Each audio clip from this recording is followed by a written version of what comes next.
رضی اللہ تعالیٰ عنہ صلح حدیبیہ اور بیعت رضوان۔ 6 ہجری میں آپ صلی اللہ علیہ وسلم نے خواب میں دیکھا کہ آپ اپنے صحابہ کے ہمراہ مکہ معظمہ تشریف لے گئے اور کعبۃ اللہ کا طواف کیا، اور اسی کے بعد کسی نے سر کے بال منڈوائے اور کسی نے کتروائے۔ آپ نے یہ خواب صحابہ رضی اللہ تعالیٰ عنہم کو سنایا، سب نہایت خوش ہوئے۔ اس کے بعد آپ صلی اللہ علیہ وسلم نے اسی سال ذوالقعدہ کے مہینے میں عمرہ ادا کرنے سے مکہ معظمہ کا سفر شروع کیا۔ صحیح روایات کی بنیاد پر آپ کے ہمراہ جماعت صحابہ کرام رضی اللہ تعالیٰ عنہم کی تعداد 1400 اور 1500 کے درمیان ہے۔ مقام ذوالحلیفہ پہنچ کر سب نے احرام باندھا، پھر آگے حدیبیہ تک پہنچے۔ کفار مکہ نے مزاحمت کی کہ ہم مکہ مکرمہ نہیں آنے دیں گے۔ نبی کریم صلی اللہ علیہ وسلم نے صحابہ کرام رضی اللہ تعالیٰ عنہ کے مشورے سے اپنا سفیر سیدنا عثمان رضی اللہ تعالیٰ عنہ کو بنا کر بھیجا کہ آپ جا کر مکے والوں کو سمجھائیں کہ ہم لڑنے کی نیت سے نہیں آئے بلکہ کعبۃ اللہ کا طواف کر کے واپس چلے جائیں گے۔ سیدنا عثمان رضی اللہ تعالیٰ عنہ مکہ پہنچے اور ان کو یہ بات سمجھانے کی بھرپور کوشش کی، لیکن کفار مکہ نے ضد کی وجہ سے اسے قبول کرنے سے صاف انکار کر دیا۔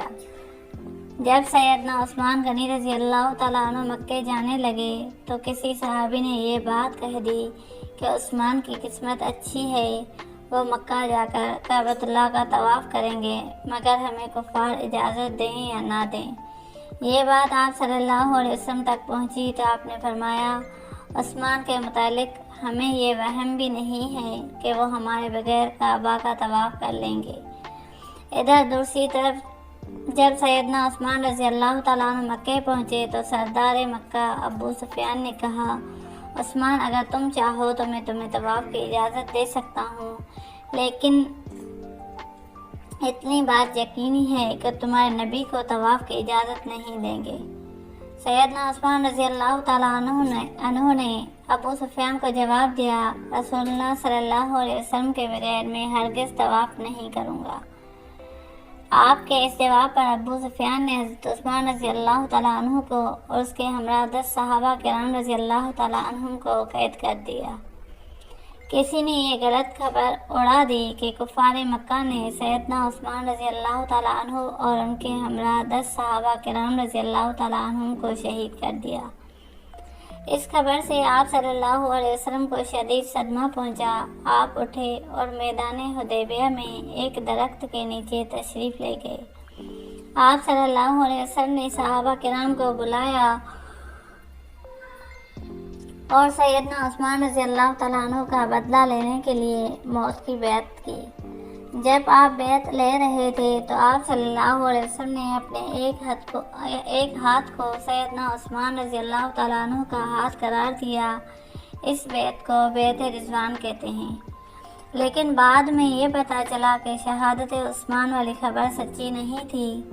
آپ صلی اللہ علیہ وسلم نے حکم دیا کہ کفار کے کچھ لوگوں کو قید کر لو۔ مسلمانوں نے کفار کے چند لوگوں کو قید کر لیا۔ تب کافروں نے مجبور ہو کر سیدنا عثمان غنی رضی اللہ تعالیٰ عنہ کو اور ان کے ساتھیوں کو رہا کیا، اس کے بدلے اپنے لوگوں کو رہا کروایا۔ مکارم اخلاق۔ قسام ازل نے آپ کے خمیر میں اخلاق عالیہ اور صفات حمیدہ، عادات شریفہ اور خصائل کریمہ کوٹ کر بھر دیے تھے۔ چنانچہ تاریخ الخلفاء میں بحوالہ ابن عساکر حضرت ابو ہریرہ رضی اللہ تعالیٰ عنہ کی روایت موجود ہے کہ آپ صلی اللہ علیہ وسلم نے ارشاد فرمایا کہ میرے صحابہ میں سے عثمان خلق کے اعتبار سے مجھ سے زیادہ مشابہ ہے۔ صحیح بخاری باب الہجرہ الحبشہ میں سیدنا عثمان رضی اللہ تعالیٰ عنہ کا اپنا فرمان موجود ہے کہ میں آپ صلی اللہ علیہ وسلم کی صحبت سے مستفید ہوا اور آپ صلی اللہ علیہ وسلم کے ہاتھ پر بیعت بھی ہوا۔ اللہ کی قسم، نہ تو میں نے آپ صلی اللہ علیہ وسلم کی نافرمانی کی، نہ ہی خیانت کی۔ یہاں تک کہ اللہ تعالیٰ نے آپ کو وفات دی۔ اس کے بعد حضرت ابوبکر کو خلیفہ بنا دیا گیا۔ خدا کی قسم، نہ تو میں نے ان کی حکم عدولی کی اور نہ ہی ان کی خیانت کی۔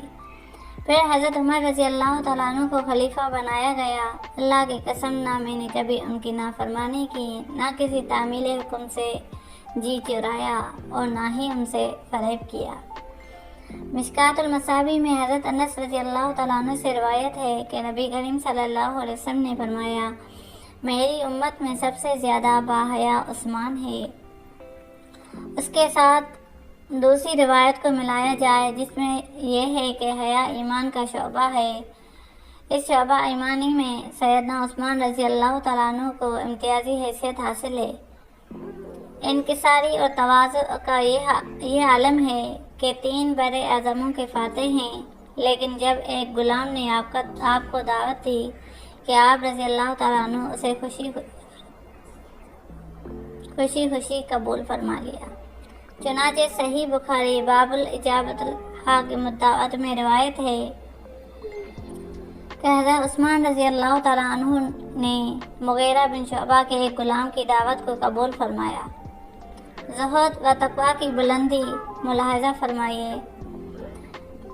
تاریخ الخلفاء میں بحوالہ ابن عساکر ابو نور تمیمی رضی اللہ تعالیٰ عنہ کی روایت ہے کہ حضرت عثمان رضی اللہ تعالیٰ عنہ فرماتے ہیں کہ میں نے کبھی گانا نہیں سنا اور نہ ہی کبھی لہو و لعب کی تمنا کی۔ حضرت عائشہ رضی اللہ تعالیٰ عنہ کی روایت تاریخ الخلفاء میں بحوالہ ابن عساکر بسند صحیح موجود ہے کہ سیدنا صدیق اکبر اور سیدنا عثمان رضی اللہ تعالیٰ عنہما نے زمانۂ جاہلیت میں بھی شراب نہیں پی۔ صلہ رحمی میں بھی آپ کا مقام بہت بلند ہے۔ بے اصابہ